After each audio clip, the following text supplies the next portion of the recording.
I'm going to say a massive welcome then, Peter, to Learning at Large, and thank you for joining me today. Thanks for having me. Yeah. Absolutely my pleasure. And we're going to dive into, well, it kind of sounds a bit too big almost for a podcast, but almost like the whole landscape of L&D and really thinking about what the function of that is today. But I like to start with some maybe unfair, short questions just to get things rolling and to help our listeners understand some of the themes that we might talk about today. So if you had to describe what you think the real role is of an L&D function in like 3 or 4 words, then what would you say? Oh, three for forward. That's. Ooh. You've Um. already used three. No, Yeah. I'm joking. Well, I mean, we should be impactful. That's one word. Curious is a different word. Um. Adaptive, I guess, is a yeah, and led by data. That would be. Brilliant.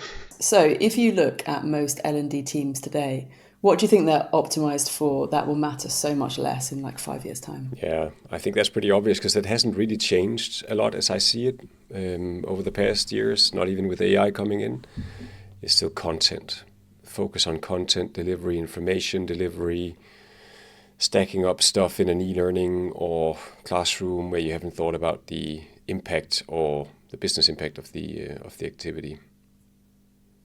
Okay, brilliant. Thanks. So then in that case, I'm going to ask you to complete this sentence. The future learning function will succeed not because of what it builds, but because of what it.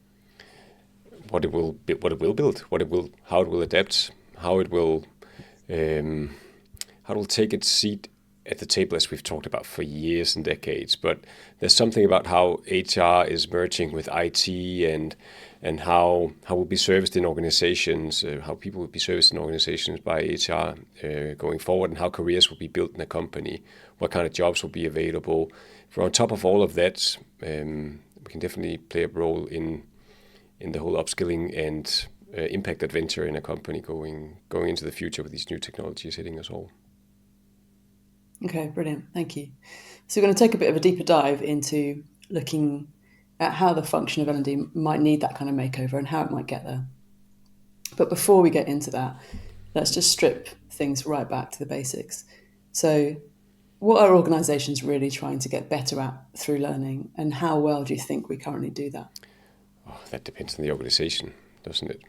But I think looking at what I've seen is everyone's still trying to get better at the generic and basic stuff like how do we do projects, how do we do leadership, how do we do methodologies for our production areas and safety and security and all sorts of stuff. And it's still fairly basic.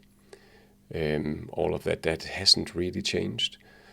And I think we're still struggling to find a way to actually provide a good answer to how do you build learning into all of that from a learning function instead. Yeah, I mean, offerings are often desirable. People love to go on leadership courses and they love to go on project management stuff. And when they need to learn something, they love it. But I still think there's a gap between how our deliverables are hitting with relation to impact versus what's really on the shelves. And I think there's a disconnect between those.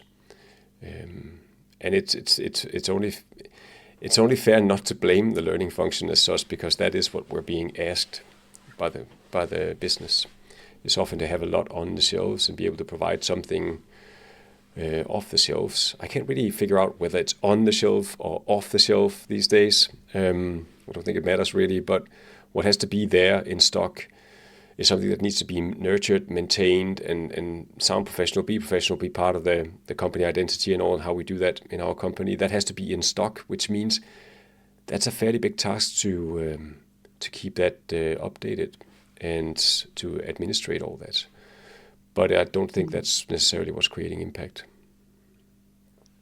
So it sounds like you've described, the current service that's provided by L&D as, you mentioned the word content already. Mm. It's something that's stocking the shelves because there's that feeling that that should be stocked because that's currently what people expect and needs to be updated and ready to meet those demands.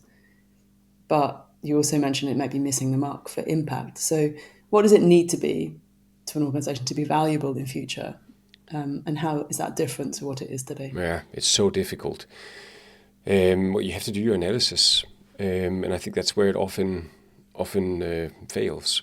is people going deep into understanding why, what kind of business problem are we solving? What are we trying to do here? What are we trying to change? How do we want people to react or do things differently? So what is the main issue that we're trying to solve, and how can learning and development be part of that? I think we don't really fall in love with the problem as much. We fall in love with the solution, saying, okay, we need leadership training. Why do we need leadership training is the first great question, and it's rarely asked because it's self-explanatory. Of course we do. And then we start pouring models and all sorts of other stuff and theories and practices and examples of what leadership could look like. But is it really solving a problem for that individual that can create impact? And that's where we talk about impact, is how does that individual leader, if we talk leadership training, how do they see themselves in what we're trying to give them? And what can they change that would benefit the business or themselves or their teams from a well-being perspective, or from a financial perspective, or from an project perspective, whatever perspective it is? What are we trying to fix here? What's broken? And we don't really fall in love with that because it's too cumbersome to do that for each problem, for each issue within each category. And back to the point I made about having a lot in stock on all the subjects and stuff that we can have in a company, is so many different things with so little resource. And what we're asked to provide is something different than what really creates the impact we need as a business. That storyline, I still hope to find that someplace with someone in the future in a larger corporation. They're very rare. I mean, is it possible that, obviously there's lots of changes happening, that there's always been perhaps a gap between L&D teams and being able to prove impact, across the board, not everywhere, but that's been talked about for years. But there's lots of changes happening, right? There's tech capabilities with AI, etc., job stability, role changes, skill gaps, new skills coming up that are needed. Is it possible that many L&D teams or leaders out there absolutely recognise they have to change, but they don't quite know what they need to be yet? Good question. Yeah, well, I'm actually one of the conservatives. I don't think it has changed that much. I think the pace of things have changed significantly, but the practice and what you need to do about it hasn't changed. It's always been possible to say, what is the problem that we're trying to solve in the business with what we're trying to do? And when knowing the problem, analyze what are we doing today and what needs to change to get to the place where we create impact. And where and when can learning experiences or resources make a difference for people to get there faster? And it's the same practice that we need to embrace in learning and development. And we don't do that because it's not what we're asked to do by the business. If we're doing training, we're asking the SME to provide context and content, and then we build from that. And often people in the business look at it, and we need to go through these theories and models, and we need to go through these things because that's what we're expected to do by the business. If we do what we're expected to do by the business, then I won't get fired or I will get promoted. Everyone needs to be kind of satisfied in that saturated mix of nothingness where it gets super basic and very irrelevant. Now, I'm just generalizing, and it's absolutely not like this in every case. I know extremely great people who do extremely great things within learning and development, but it's still the rare case that people do something out of the ordinary that really focuses on the problem that they're trying to solve, because it takes too long and it's too much of a detailed project, more than just give me project management training for the whole organization. And I think that's where the problem is. And I don't think that has changed, and I don't think it necessarily needs to change because it's a faster paced environment that we're in, where skills and jobs and all sorts of stuff are changing faster and technology are coming in. It is about getting people, or in this new world, maybe also technology, to do things differently, to provide positive impact for people or the business. That hasn't changed. Do you think part of it is the mindset that organisations have valued more having the answer, quickly, rather than valuing asking the right questions? Yeah, I think it's pretty obvious when you look at something like Gen AI coming in now. Everyone's talking about it, and every company in the world are fearing it in some way, and also trying to train and upskill their employees in how to use AI. And how do we approach that? We generally just give people a bunch of videos and information and article about Gen AI and what it is and what it does, and you can use Copilot for this and that, and you can use Copilot Studio. We've got Microsoft. You can go into Gemini. You can Claude. You can and then start, you have to be cautious about your prompts, and this is how good prompts look like and bad prompts. But we're not taking departure in what is this technology actually going to provide of impact for our business or the individual? What do we want it to do? No one's asking that real question because we're not good enough in learning development to individualize the context enough. And that's basically what's needed. I guess most companies are struggling with the problem of how do we make AI a profitable and secure and good thing to use for the individual in their position. That question won't be answered by a generic e-learning about what Gen AI is and trying to give everyone security guidelines for the whole company so that we make sure they don't put something into the wrong model. That is not the answer, but it is what we're doing. And I think it's a great example of how we're attacking these things from learning development, or asked to attack it, and is the path of least resistance, I would say.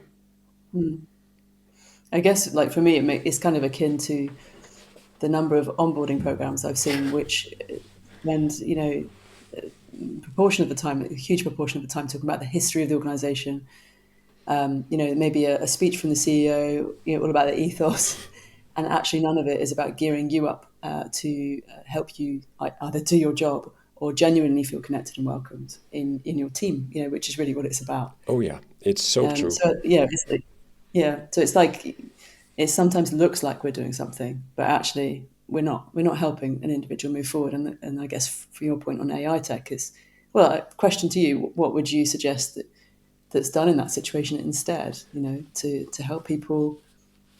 If you're allowed to use AI within an organization, within certain remits, then how can we help individuals use it wisely for learning? What's the answer there, do you think? Yeah, well, it can't be answered without knowing the context of the individual. So we need to give them a tool where they can train themselves in the context of what they're trying to do. And then we have to ask ourselves, and I am continuously going back to Nick Shackleton-Jones' framework around 5DI, where there's a phase where you ask about, is this something that people are motivated to do, or is it something that people aren't motivated to do?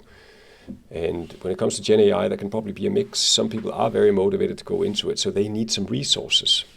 They need some great resources and library to just go explore, just go find out how can they use it. They don't need to know the history of generative AI and all sorts of other things to get started. They just want to dive in. At least it's easier there. If there's a resistance, if it's some people who aren't really motivated to do this, then they need an experience. So those are the two only answers I can give, because I don't know the context of how we do that. But I know it needs individual contextual flavor. So use technologies that can support that and not just static training. So if you want to go classroom, that's easier because you can get a context set up in the room just by having dialogues and questions and all sorts of known exercises. If it's digital, then why not use AI? You can do a lot with generative AI as coaches, assistants, interviews, all sorts of stuff that you can do for the individual with themselves to get some kind of product out of that, which would be a playbook on how to use AI in their individual position. But you're so right about the onboarding thing. We're not asking, what does it take? What do we want people to feel, think, and do? So when people are onboarded, for one, we want them to feel welcomed. How do you make people feel welcomed? Well, shake their hand when they go in the door. Make sure there's someone to receive them. Make sure they get to know their peers and get, all sorts of stuff is what you do.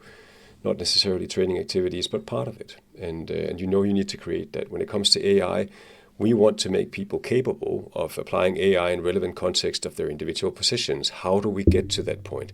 And what kind of impact would that provide? We have to define all that in the business case around it, but we just don't do that because we're busy. And the easy solution is just to deliver something that people will nod to and say, okay, this looks highly relevant.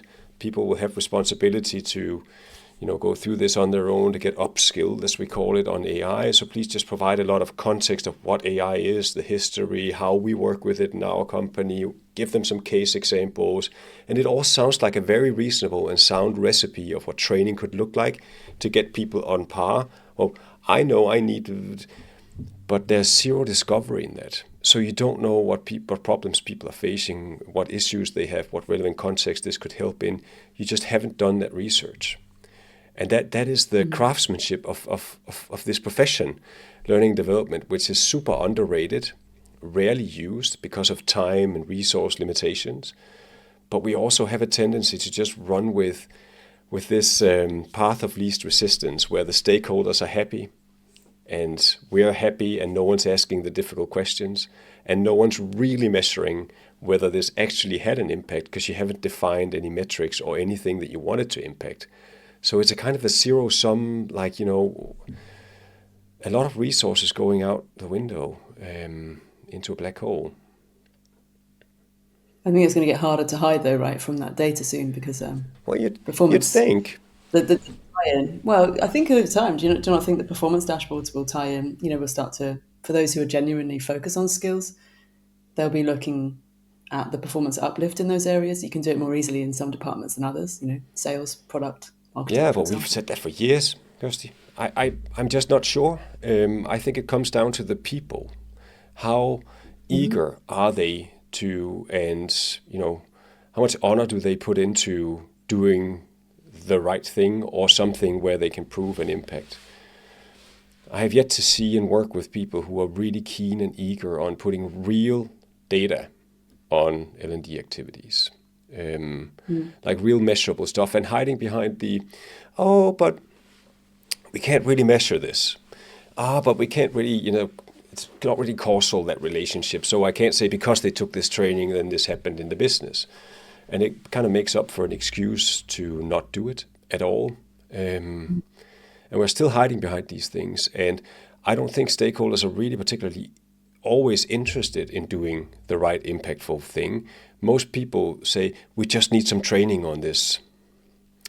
And that's the first sentence that you should run away from, because it's Hmm. just a waste of money. And no one's looking at the dashboards anyway that you just mentioned. They're not.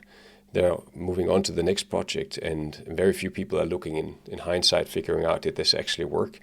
Most learning and development and human activities where you have to change something, they take more than 18, 24 months before you can see anything.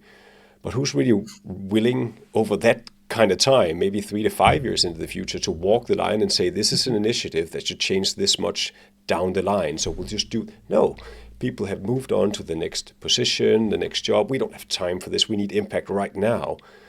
So all of these things where no one's really interested in impact, no one's really keen on making a business difference. Not in, if you ask them, of course they are, but it not in the effort it takes. Super interested in the concept of this it takes time. It takes time to change. Okay, damn it, we need it now. Okay, we don't have a lot of resources, so we have to just spread this out over multiple nationalities, a bunch of people, thousands of people at once. So it has to be kind of generic for everyone. And learning and development just kind of dies in that threshold. How do we even navigate in that? So I think it's much better for learning and development if someone's brave out there, and I know some brave people, is to focus in on detailed projects where you actually can make a difference, but few big tickets where it's really like, here we can make some impact. Prioritize the ones where you've defined there's some real impact here, that we can change something for people, and focus in on them. But it's a difficult balance because you're asked by the business to do a lot more. I think there's opportunities with from my perspective and the different people I speak to, for those organisations that genuinely are embracing skills-based learning, for example, because they can see new skills that are needed in the organisation, where there's new skills or big upskilling in key areas that they can see are going to drive their business forward, then there's an opportunity there to do things right. Yeah. And I'm seeing examples. Interesting what you're saying about the measurement, which is always been the elephant in the room, and also the most discussed elephant in the room for probably 20 years. But where we've got some research which we did, where teams that generate their own learning without involving L&D, so you might have product teams developing their own product training, you might have sales team developing their own AI coaching, for example. We've seen examples of those being shown at conferences, for example, as well. Then they very much are tying it to data, so they automatically do, because the need is driven by their data in the first place, because they're trying to increase sales or increase calls that close. increase the sales of product, or tickets reduction, whatever it is for support. So yeah, we're seeing pockets of data being used well, but my fear actually is less about, will L&D continue to not measure? Will that be the problem? Is actually businesses could get swiped by looking at very quick fixes. So we've been used to quick content. I think now, from my perspective, like, is there an obsession maybe with looking for quick fixes, addiction to speed, rather than those long-term developmental goals, which take time to develop, those in-depth, complex skills or competencies, whatever you might call them. So yeah, so it's interesting. Like, I think I see some different things, but I think underneath it all is who's tying that together and who's really leading the charge. And as you say, if you pick your value point in the first place, something that really does need doing, make sure you've got data for it, right? Make sure you can measure it. Yeah. Yeah. Well, so that was a really interesting kind of area we went into. Is there anything else you would suggest that an L&D function, whether it's done by the leaders or the people that work in that function, kind of stop, start, or continue, to make sure that they are at least going towards better value in the future? Yeah. I don't think I'm in a position to give anyone advice. I know their contexts individually are also troublesome and difficult and hard to navigate sometimes in big corporates, and learning development isn't just a straightforward thing where I can just provide a piece of advice and then magic happens. But I think it's in the request process about, when people come to you and say, hey, we need some learning and training on this, like, be interested and fall in love with and keep asking about what is the problem that we're trying to solve. And if people can't define this, I would hope that people would be brave enough to either keep asking, searching for the answer, help them find the answer, or say no. We have priorities for the business where we can make an impact, so that's where we're going to put our chips, and then people can do what they want. I know it sounds a little bit cynical and harsh, but if we're not doing something that provides value for the business now, you said it yourself, when teams outside learning and development do it on their own, they have the data, they have the problem, and they know what they're trying to fix, so that's why they're doing it. It's a similar process we need to do, in my opinion, is to prioritize and focus on the things that we know where we can create an impact, a real impact, where there's data behind it, saying this is the problem and these are the interventions we're going to do, our analysis, and now we're going to deploy them, and then we're going to measure over time and keep intervening until we get to the purpose and the target of what we're trying to do. Prioritize the initiatives where you can put data and objects to all of that in that process. Do you think there's also room for prioritizing the kind of projects which allow you to show the new way of doing things? So what I mean by that is, where with reason you have room to experiment and show the business that there might be a different way to do things now. Yeah, absolutely. I don't necessarily think you need to experiment because it is quite straightforward. But there is something about displaying we created some value in a pocket. I think we're going often towards the silver bullet solutions where we're trying to do everything for everyone at the same time. Just release this learning experience platform, everyone will start putting in their skills, and then we'll start giving people stuff they need for their skills, and we'll see people upskilled, and the business benefit is such a hard equation to make. But if you have one project in one division where they're trying to do something, let's say it's retention or customer retention or whatever it is, you can actually measure that stuff over time. And you can also do some thorough analysis to what the problem is and where learning and development can help and where it can't. Because there might be a lot of systemic issues too, right? And you can't really be accountable for those. So it is all in the analysis, in my opinion, and the size of what you're trying to do with the resources you have at hand. Yeah, that makes sense. Stop trying to throw a blanket over everything. Yeah, but that's usually what we're asked to do, which makes it hard. It's definitely hard to say no. Yeah, it looks efficient, right, on the surface. If you're touching everybody with some learning, everybody's getting something. But we know the downfalls of that. We've talked a little bit about AI and technology, which I know is a kind of a passion. Is that the right word to use? I don't know. If something, and some, we're seeing some teams and some non-L&D and some L&D teams embrace using AI themselves to support learning. And we're seeing others kind of reach out and bring in third-party technologies or, support elsewhere. What's your kind of hot take for 2026 on what might really drive impact? And I imagine you're going to say it depends on the context, but lots of people talk about AI coaching, for example. Are there any items that are kind of cropping up? You think, hey, I think that's got legs. Yeah, absolutely. And I promise I won't use that depends on the context too much anymore. And I'm a It's a terrible good thing guest to here say. because it's a terrible answer, but it is just hard work sometimes getting into the context. I think AI can help a lot with that too. I think the way we're seeing people use AI is very different right now, and some people are super advanced and some people aren't. I think most people are getting to the level where they can prompt one of the models out there to get a response, to get something done, some work they might have spent a lot of time on before that's now been minimized, like make a storyboard for things or a storyline or a case or build this or build that and get AI to help you do that. And by far, most people also know that you still need human eyes on that, so you still need to edit it and you still need to make it your own and all. But getting rid of some of the legwork is definitely what you can use AI for today. I think most people are getting to that point right now. But applying AI as a training modality is difficult, more difficult, because it still requires that you go into the context and see where AI can actually play a role. I am much more interested in a few other things when it comes to AI. I'm more interested in cases where companies are trying to sit down and figure out, if we can run this process, how far do we get without human intervention? Do we still need humans to do these things, or don't we? And let's take processes like leadership, or let's take processes like upskilling, learning, content production, all sorts of stuff. I think we can all agree that AI can definitely do some good and make a good difference in most of these processes to a quite far extent. So we experiment a lot more with that, in my opinion. And it's not just, I think most people are looking at what we have today and see where can AI substitute, where can we substitute some of the stuff we're doing today with AI.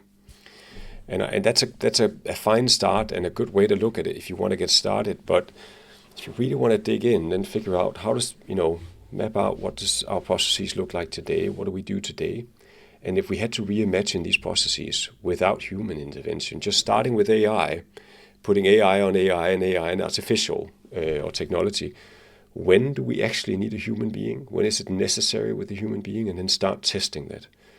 That's where you can really make a difference for the business, I think, instead of just another chatbot or just another SharePoint site that becomes an information source that you can chat with. It's not as efficient.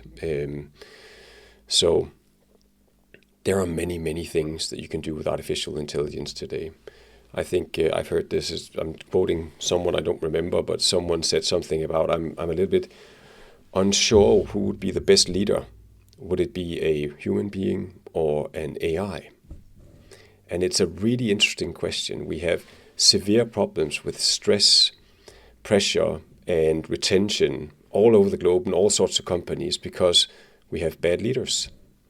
Not that intentionally bad, but people who are just not super great at it.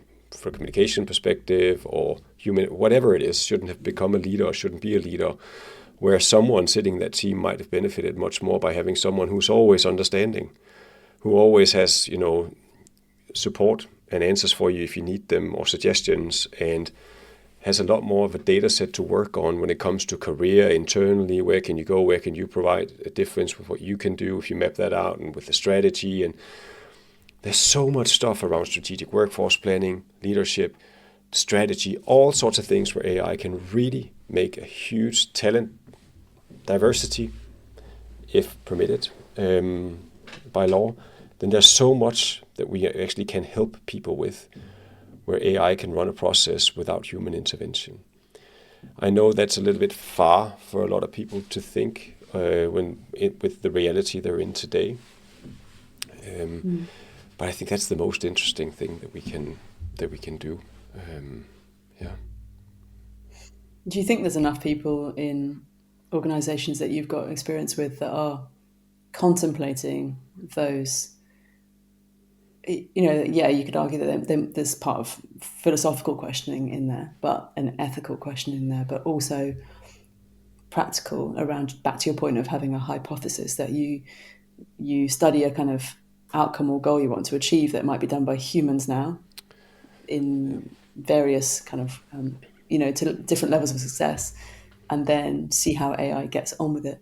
Yeah, do you think enough people are thinking about those big questions? Yeah, probably not enough in learning development, in at least in the atmosphere that I'm in. But I think there are a lot of people in the community outside of learning and development who are thinking exactly this, and where HR is and learning and development is a huge part of it. And it's funny you mentioned the ethical and those dimensions about, is technology taking over? Is that the right thing to do from a human perspective? What's going to happen to our jobs? Are we going to get to a place where we don't like this anymore? Or is technology really taking over stuff it shouldn't do? And there's just some things, if you think about it from a perspective and a lens where you want to improve things, not because of technology, because it would be cool. I think that's the dangerous bit to fall into, because just do this because it would be. Then you haven't thought about all the consequences of your decisions, and you might end up with something you really didn't wish for. So, Yeah, at one point it looked cool to split the atom, right? yeah. Well, Let's see what we do. A bad example maybe to bring no, in, it's but it not. shows the I think it's a brilliant one yeah. because, yeah, it could be a great idea for some contexts, but not fantastic for others. And I think thinking these things through, the butterfly effect or whatever you'd call that, of your decisions, what's the trickle effect, what's going to happen down the line when we do this potentially, is an interesting process that we don't do enough. We don't have enough of those meetings. We have a lot of status meetings and all sorts of other meetings in a company, but do we have enough of those meetings where we really think hard about what's going to happen and do some analysis of that, some postmortems and all sorts of other stuff where you figure out what you shouldn't have done, what you should have done.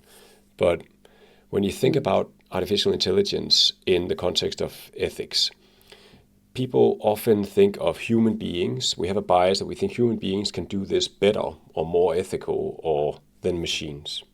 We make better decisions than AI. So where would you rather drive, in a city with self-driven cars or AI-driven cars, or human beings driving cars? What city would you choose?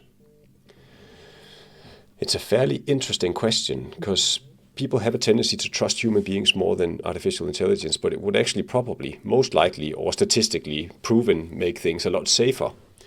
But if AI makes a decision that kills a human being, then everyone's targeting AI, saying, that's not right. Well, how can we do this? We can't. Yeah, but right now thousands of people are getting killed in traffic because of human beings driving with their phones in front of them, or intoxicated, or whatever, right?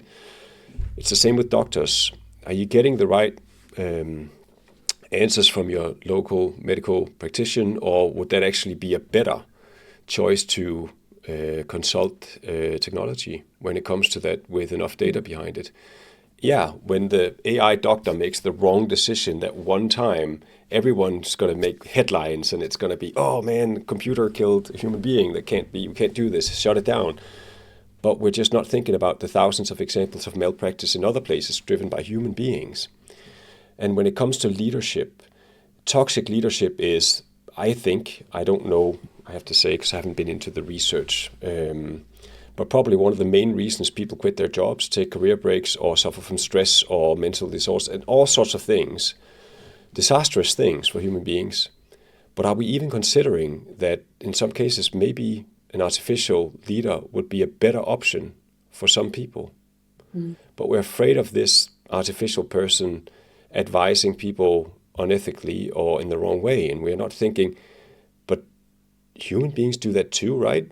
And that we're not really scared about, that we just accept, or or how do we, and those discussions are super, super interesting. And a lot of the practice we do in learning and development, for instance, career planning, strategic workforce planning, also content distribution, really, algorithms can really help us, but we have to think it through.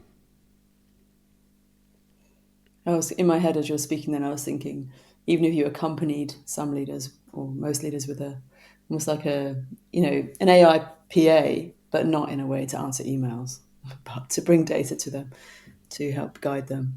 Like. But then your argument would be, well, what's the human doing in that Exactly, situation? and of But yeah, course, just being a mouthpiece. you're right. But of course, we need human interaction, and that's I think what we're afraid of losing is that human to human thing, because it does still spark a lot of curiosity and things we didn't expect, and interacting with an AI isn't really fun in the same way as it is with a human being. And here we're not trying to talk about efficiency and effectiveness. It's just out of the question. This is human to human, what happens between humans. And that kind of magic, I think, is stupid and nearly impossible. Probably will be possible, but not yet, to impersonate through AI. You can't really get those feelings that you do when you're human beings together doing something. And let's just still target for that when it's the right thing to do, when we deliberately want to do that. Don't start replicating that. And yeah, I think it's similar to the back to the office discussion that's happening right now. Is everyone gets back and we really want to be together again. And I think that's really nice, and it creates some great things, not always in the name of effectiveness or efficiency, but it creates some other things that we believe in. And that's where we as human beings need to take a decision saying it shouldn't be a 110% productivity lens that we put on everything. There should be room for this because it makes people happy. It makes people feel welcomed. It makes people feel part of something where we avoid some other stuff.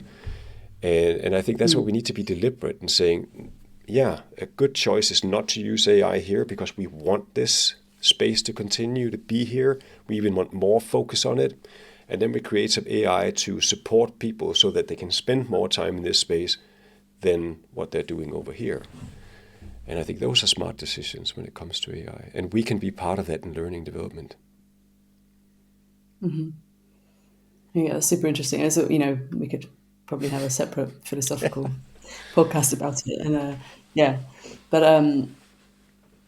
I guess. Well, okay, I'm going to put it to you. If you ruled the world, okay, as Oh, a God. human, or maybe just ruled L&D, the world of L&D, what are the big things that you would do in your first 100 days? Yeah. So now you asked me, and now I might just dig my own grave here, but that is what it is. I would completely stop, or at least behind the scenes, agree that we stop doing all that generic content dumping that satisfies the stakeholders.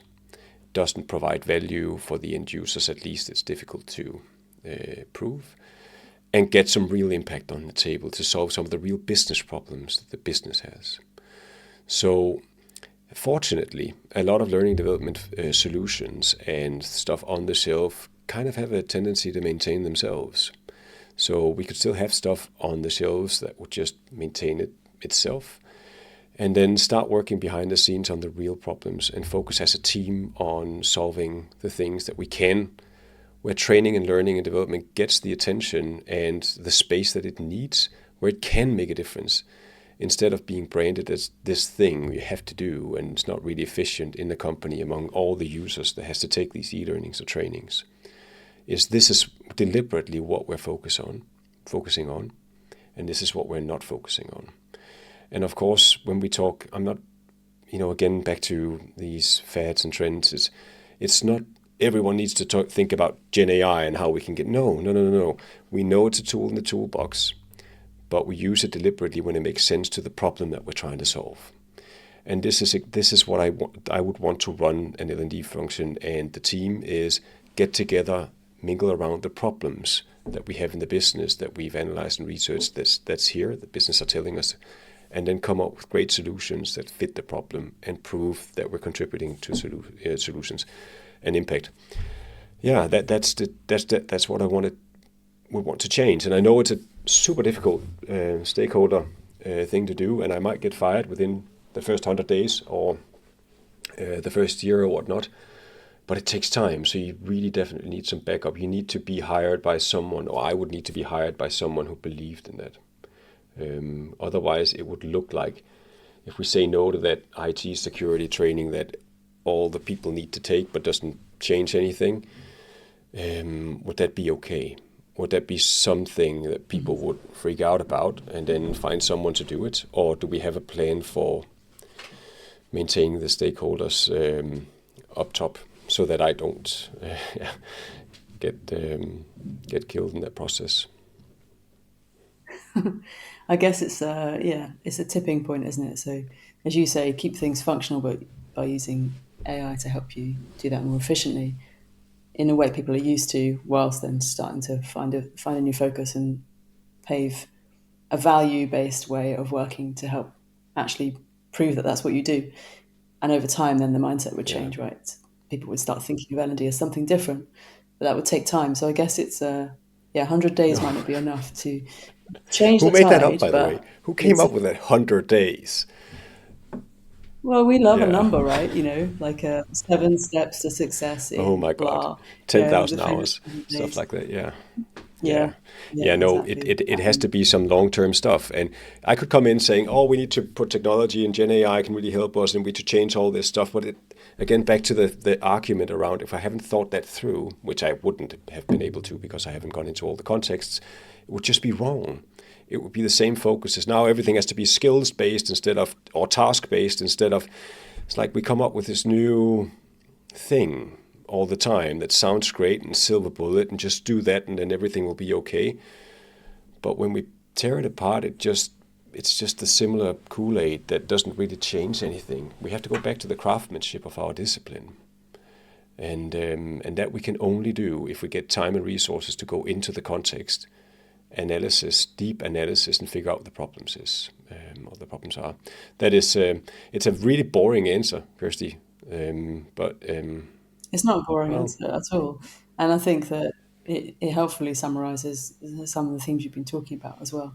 And you also mentioned the word bravery earlier on. So I think it's about being brave to start doing that, but also not saying you have to 100% embrace a different new way of doing things, as in new, as in going back to being problem focused, as using user design focused, kind of product design focused ethos of focusing on a problem and using data to help you get there.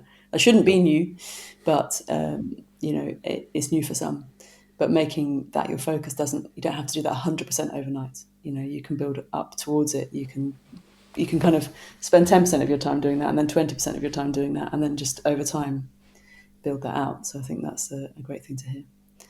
So I'm going to do some wrap-up questions then, because we're getting to the end of our podcast. I'm going to jump to this one. So if you could put any outdated L&D practice in the bin forever, then what would it be? mandatory e-learnings, stuff like that, where everyone has to take the same thing. I would put that into the grave as fast as possible. And it doesn't even have to be an e-learning, it could also be a training. Yeah. Nice. Okay. I'll see what I can do. Thanks. And standing in the face of lots of changes that are happening, although your argument is that even though lots of things are changing, it's about going back to what really works, which is about focusing on problems. But what helpful question do you think that L&D leaders should be asking, either of the business or maybe of themselves, to help them as they move forward? Yeah, I keep going back to this question. It's not even my invention. I talked to a great guy called Mess at some point, and he kept asking me, what is the business problem that you're trying to solve? And I kept spinning around. You can ask people straight questions saying, what's the business problem you're trying to solve? And people will kind of talk and spin their way out of it, and they don't really define anything. It's just like fluffy talk that doesn't really get anywhere. And you have to ask that question again. It's like, at some point, if you ask yourself that and you're honest to yourself, you will also figure out and sit there like I do sometimes in idle and thinking, I don't have a business problem. What do I do? And in that moment, please go talk to some people in the project. Please be brave enough to say, I can't do this because there's no business problem. Or just come to terms with, okay, for this one, there's no business problem. I'll do it anyway. People are happy. I don't get sacked. And then for the next one, I'll do better practice around it before I start. Mm-hmm. Okay, brilliant. That makes absolute sense. Thank you so much for joining me today. It's been really interesting talking with you, and I'm glad we had the chance to get into some of the the kind of deeper questions around AI as well, not just for L&D, but also within organisations at large. It's a small opportunity to dive into that. But yeah, thank you very much, Peter. It's been It fantastic to has. talk to you. Thank you for having me, Kirsty.